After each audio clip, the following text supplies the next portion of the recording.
I love that intro. Man, I'm so excited. That really does get me pumped up. I got my stuff shared out there. Hope you guys are out there sharing right now for us. Make sure that you guys, if you're watching this right now, share.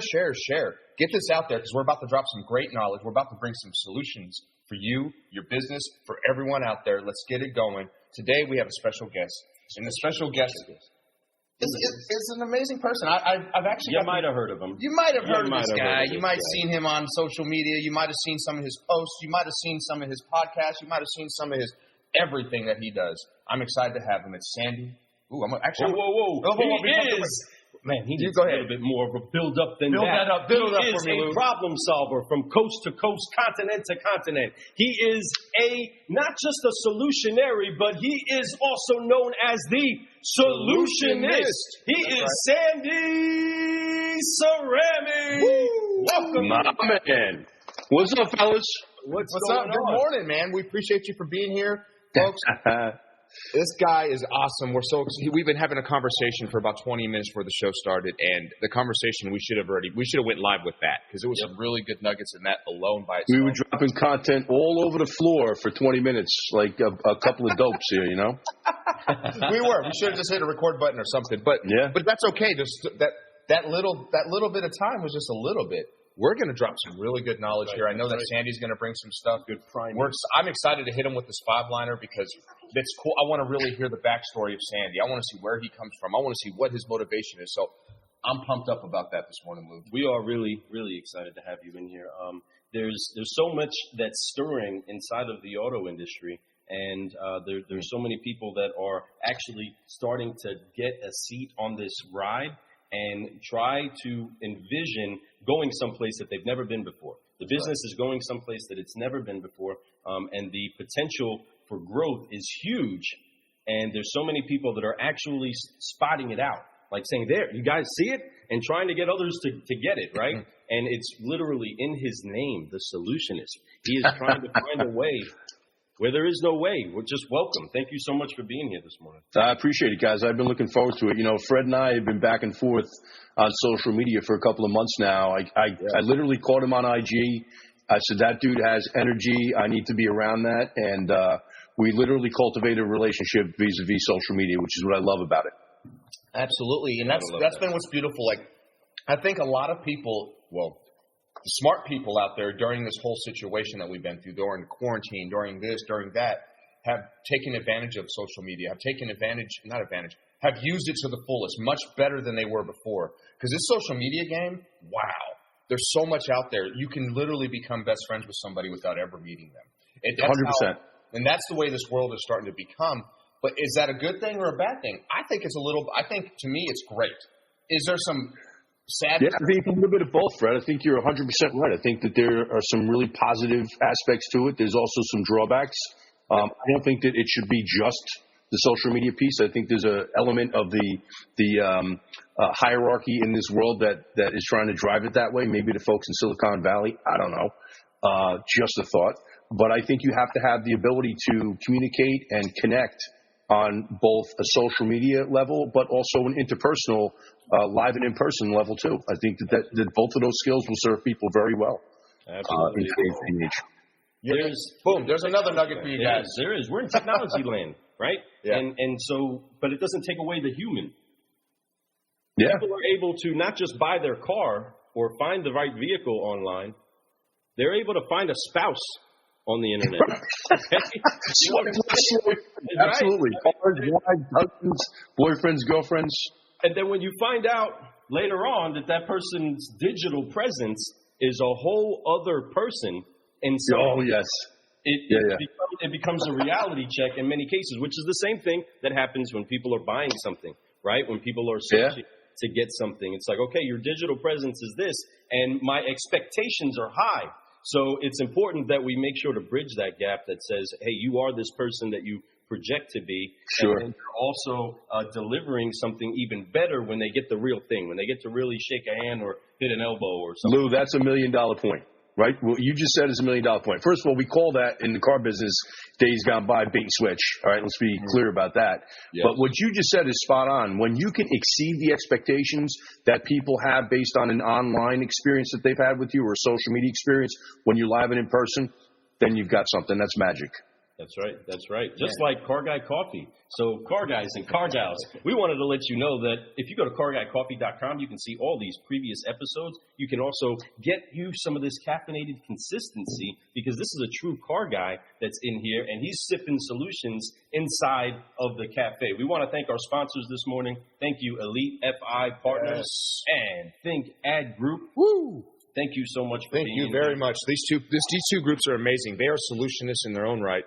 They're out there just trying to help people. They're out there just trying to find a way to make sure that your business, that your personal brand, or whatever it is that you're trying to work on is better than it was the day before. That's all they're trying to do. So make sure you guys get a hold of them. They're awesome. Matter of fact, another person who's really good at that is Sandy. Make sure you guys reach out to Sandy, too. We got his email address down here at the bottom. We'll talk about that some more as we go through the show. But, man, I'm excited. This 5-liner is going to be hot. It's going to be great. I'm ready to get it going. How about you? I'm ready to do this. So let's do this. The first first for us to get into the mode of growing, folks. If you want to keep growing, you got to apply 3 F's. Sandy, join us as we bring this revolution to an industry Let's do it. That at heart gets people to fly to heights that they've only dreamed of. On 3, everybody, we're going to forgive, focus, fly. 1, put the hands on the shoulders. The symbol is to wipe the dust, wipe the unforgiveness off the shoulders. On 3, 1, 2, 3, forgive. Wipe it off. Focus on where you're going and fly and keep growing, keep growing, keep growing. That's right. That way you have an entire arena. I don't even have to work out now. There's my exercise for the day. Keep doing. Pop, pop, pop, pop, pop. Yes. By the way, Lou's got the moves. I've seen a couple of the shows. Like Lou, he's got the moves. Oh, there's no doubt. You should see him on a daily. This guy, I've known him for almost 2 decades now, and that's all he does. He's like, he walks in the showroom, he goes, I just want to dance. He does. He gets it going. He gets it going, and that's part of what Car Guy Coffee, and not to talk too much, we've talked about it before, but Car Guy Coffee all came about because of Lou, really, the name. Right. Because he would come into the showroom so energized like that his salesperson would go, what are you on? In this business, it can be a lot of things, right? Right, yeah. So many different things. What are you on? How do you get so motivated in the morning? And Lou says, Car Guy Coffee. And that's how I'm on my next deal. That's what I'm on. Yes, I am too. Some. That's a good one. Get you some. So let's get this thing rolling. Let's go. So I'm going to ask you 5 questions, Sandy. And these 5 questions are very similar to the one I ask a lot of people. I switch it up a little bit, but the very first one's always the same, and it's your why, what your purpose is. So, Sandy, what gets you up? What motivates you? What makes you say, you know what? I'm going to make my business blow up. I'm going to make sure that my personal brand's good. I'm going to make sure my family life's good. What is that motivation? The internal, really special motivation for me is my wife, Mary, my son, Patrick, my daughter, Anna. I've experienced life at the very top. I've experienced life at the very bottom. I promise you guys. And I'm not here having this conversation with you guys without my wife, Mary, saying 4 words to me when I needed to hear them the most about 10 years ago. I believe in you, because I had a voice in my head that was telling me everything but. So my why every single day is to make sure that I make them proud and honor, what they've done for me over the course of the last 10 years, picking me up off the canvas and dusting me off and then pushing me back out into the world. So I want to do the same thing for other people. I get up every single morning with a mission to help people that are willing to help themselves. And if that's a matter of helping them grow past a fear, false evidence appearing real, by the way, fear, to grow through a challenge, to break through to a new performance level, to get them to think differently or think better than they've been thinking previously. That's the reason I get up every single morning. I bounce out of bed. I say thank you every single morning when I get up. Wow. I love how you tie your why in with, it's like a gratitude thing too, because you have gratitude for your family. You have gratitude for 100%. For her having your back these last 10 years. I'm sure these last 10 years have been amazing for you, and that the growth that you've had personally. It's been interesting. Yeah. So, and that being said, it's good to have that. It is good to have that type of burning inside of you that lets you know you are good enough, that you are more than you believe, and you can always be more than you even thought you could be, just by putting the work in put the effort in, or having your purpose, having the people that support you, and then putting the work in, because the work is all of it. A lot of people want things, but they don't want to put the work in. They just say, "Oh, I want 100%." But just Fred, you're absolutely spot on. It's funny because the thing, and we were talking about this off camera before we even started rolling here. We were talking about the fact that certain people have had a challenge with respect to social media. I'm not dropping any names here, just people in general have had a challenge, and a lot of it is because the 6-inch space in between their ears is filled with these outside voices that have unfortunately infected or affected how they're thinking. And that's part of what I want to do every single day is when I get around people is to get them to feel good about themselves, to get them to feel good about what they are capable of, to get them to see what I see for them so that they can think a little bit bigger and a little bit better. And you're right. It's how we decide every single day that we're going to actually take on the challenges that we face. I mean, it's critical. It's so critical that it could impede somebody from becoming everything that they've ever dreamt of being. Yep. One decision, one thought could change the entire trajectory of a person's life depending on who it is that's absolutely right. You have this great relationship. I love the why. I mean, so many other great people that we've had the chance to actually brew a conversation with have such a similar heartbeat, right? The people that are closest to them, that know them the most, love them the most, and have given them the most firm, stable standing in life, right? You're safe with those people. Those 100%. Are the ones that you start to brush up against. Those are the ones that actually start to peel away the parts of you that don't belong and help you to go out prepared, right? I know if my wife checks me out before I leave in the day, she'll find something either good or she'll give me the compliment, you're good, you're ready to rock. You know what I mean? Yeah. She'll say, it's very similar to my wife. Yeah, let me pick out a couple of things that are imperfect, and then I can send the more perfect person out into the world today. There you go. Exactly. And that's right. We need that. That is so crucial. That is so key. But it translates not just from leaving the home, but then when you show up to the job. When you're trying to actually achieve something better, you still need to have those people that are going to brush up against you, whether it's a fellow salesperson on the floor, it's a good mentor manager, or it's even the customer that you get the chance to be in front of. Because I believe in this business we have two types of people that they either accept the job as a script reader or a leader. And when we make that transition, we get the chance to actually learn and take lessons with us. So I'm inspired. I'm just excited that you're here this morning and we get the chance to talk. Can't wait till we do really have a sit around where we don't have the lights and the cameras and we can just continue a fun conversation. But you do make it nice and easy to talk. And I want to find out how you made it to the car business. So I guess hitting in question number 2 is what got you in this fun business? So it's a great question. It's a story that's happy and true, with a bunch of bumps in the road. I can tell you that. I mean, I was born into the business. I'm a third generation car guy, if you will. My grandfather got into the business back in the 30s, buying and selling used cars by accident. That's a much longer story, which I'm not going to put you through today. But suffice to say, it was a completely accidental experience getting into the used car business, then getting into the new car business. He ended up as a Pontiac dealer in 1957 when it was not exactly a good time to be a Pontiac dealer. But a couple of years later, a guy by the name of John DeLorean stumbled onto the scene and pretty much breathed new life into the brand. And, my family went on a great run for years in the 60s, in the 70s, and the 80s. We were the number one Pontiac dealer in New Jersey for, more than a decade.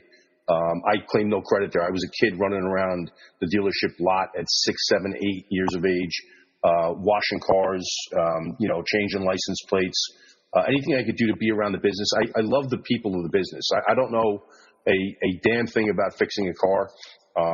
I'm not the guy that's going to go in there and change his own oil and rotate his own tires or, get under the hood of a car. I couldn't tell you what engine a car has in it, but what I loved about the business was the people and the business piece of it.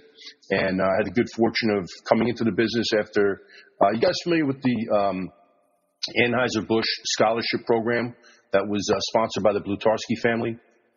No, but that's interesting. Go ahead and talk about that. So I went to University of Rhode Island in 1986 and decided that I was going to spend the year burning through about $10,000 of my dad's hard-earned money, having a lot of fun but not getting too much work done. But always known I wanted to come back into the car business. That was ultimately what I wanted to do anyway. And so I spent a year in college on the Blutarski Scholarship, as I said before, sponsored by Anheuser-Busch, which is to say that I just, blew off the educational piece. Now, I look back on that today and say I just wasn't ready to learn, if you will, but I wanted to work. And I went right into the car business in 1987. I've been there ever since. And so, I had a really interesting run. In 2001, my grandfather passed away. The estate plan was a little bit dated, let's put it that way. Caused a little bit of dissension amongst family members, but ultimately we put Humpty Dumpty back together again. And then had a great run. My wife and I owned the store from 2002 all the way through to the end of 2008 when we decided to put the key in the door with the GM bankruptcy proceeding. We had no idea that was going to happen. We just knew the business was really tough at that point in time. And we shut the doors on a 52-year-old business. Probably the lowest moment of my life, second lowest moment of my life. It was Black Friday of 2008, the day after Thanksgiving, when we announced that we were going to shut the doors. And truthfully, fellas, at that point in time, I had a lot of terrible voices going on in my head, telling me that I was a failure, that I pushed all the chips to the center of the table because we took everything we had and put it into the center of the table to buy the store. That's both Mary and I. Two little kids at home at that point in time, toddlers running around, and no college education, and not a very bright future in my mind at that point. GM bankruptcy gets announced, our deal gets tossed. I end up in May of 2009, like walking around like Kane from Kung Fu. We're just walking the earth, having an experience. And I walk into the back door of my house, and I had to tell my wife that we were, 5 months past due on the mortgage, that they had started foreclosure proceedings. And she looked me right in the eyes and she said, and I have tears streaming down my cheeks, like I'm done. I had $11 in my pocket. I was overdrawn in all three of my checking accounts, 2 business accounts and a personal account. And I had no place to go. I walked in the back door of the house. She says, "I love you. I believe in you." Those 4 words changed everything for me. But you got to go do something, because something is better than nothing. And that started me on the path to where we are today. I literally went to a Starbucks because I had $11. That was all I could afford, was a half a cup of Starbucks. I needed the car guy coffee at that point, fellas. Right. You know, right? So I wrote down a list of 328 people that I thought I could actually reach out to get advice, to get some input, to help me develop the business that I had thought of in terms of training and placing salespeople in the car business, because I knew we could do it better. We were always a top performer with our brands. We were always market effective. And I built this business plan out that ended up evolving to what it is today, which is a full-blown consulting platform. We work not just in sales and service, but across the entire scope of a dealership operation, and have gone outside of automotive in the last 5 years, which has been amazing. So that's how I got into the business, and that's where I am, ultimately today. Wow. I love that story. I know that story can bring pain, but it also brings a lot of joy, because that was a big turning point in your life. It was also a big point where you realized how much your wife supported you and how much she really believed in you, because it does. It takes a lot of belief. You know what? As bad as all that sounds, and that's almost, and to some people, that is rock bottom. Mm-hmm. But it wasn't. I was there, bro. I can tell you, rock bottom for me was May of 2009, like rock bottom. And I put a post up the other day on social media about rock bottom because I was thinking about it. And, I made a decision when Mary said to me, "I believe in you," to actually take rock bottom and make that the foundation and not my excuse for failure. Like, I did not want to have it be an excuse for failure, because I felt I'd let everybody down. But I always had this gnawing feeling internally, really deep inside of me, that it just wasn't meant to be the way it was, but I had something bigger planned, and I just had to figure out what the hell it was. Absolutely. And you're finding it, and you definitely are on that mission right now, and I'm so excited for you. That story, I didn't know that story about you. No. I didn't know that you did that. I didn't know that there was issues like that. I didn't know that you had to, give up a store after 52 years of it being in business. I could imagine the pain that you felt, like almost shame in a sense. But 100%.